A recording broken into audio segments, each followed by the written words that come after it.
kukunin na nga namin yung sasakyan. Pero bago ang lahat, kailangan muna namin mag-commute.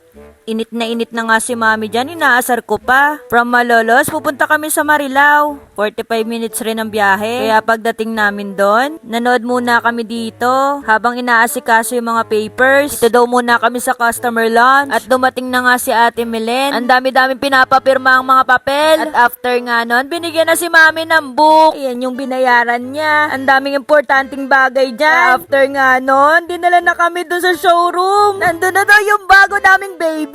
Grabe, ang sarap sa puso. Ang sarap sa pakiramdam. Sa inabahaba ng panahon, natupad na rin yung isa naming pangarap. 7-seater na to para kasya kayong lahat. Kung makasarili lang kami, nagsidan lang kami. Pero si mami, grabe yung utak, advance agad. Gusto niya maisakay lahat kayo. Pamilya niya, katrabaho niya, at syempre pamilya ko. Para daw kapag nagmi-meeting sila, wala nang naglalakad at naiiwan. Kasyang-kasya na kayo dito. At ang dami-dami talaga mga freebies. Yung seat cover, mating, yung mga tools, at yung tint, napakaganda. Hindi talaga kami tinipid. Super black na rin yan para maganda yung forma. Sa mga oras nga na yan, demo ni Ate Melen. Yung mga basic na gagawin sa sasakyan, sobrang laki nga nito. At pinacheck ko na rin yung makina. Sobrang linis, sobrang ganda. Di na talaga kami problema ngayon. Dahil bukod sa bago, maintenance pa to ng Toyota. At naka-registered na to sa LTO ng 3 years. Mas marami pang iba. Binuksan ko na nga yung likod. Kasi pinangarap ko rin umangkas. Sobrang komportable talaga dito. Kaya naman si mami na lang muna ang sasakay sa driver's seat. Grabe, bagay na bagay kay mami to. Ang ganda ng interior. Wala nga pala tong handbrake. Kasi automatic to. Di pindot-pindot lang. Wala nang hatak-hatak for today's video. Kaya nga nakakapanibago nung drive ko. Grabe, ang luwag talaga sa likod. Kaya enjoy watching muna.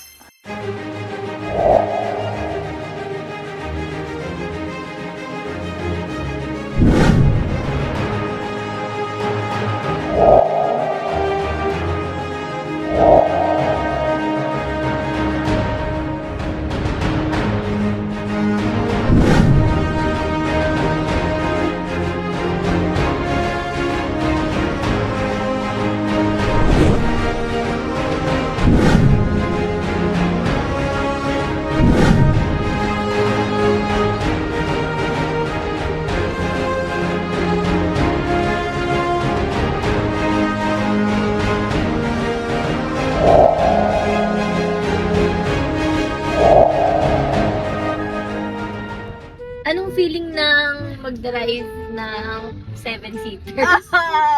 Sarap. Ayan. Yung mga supot-supot.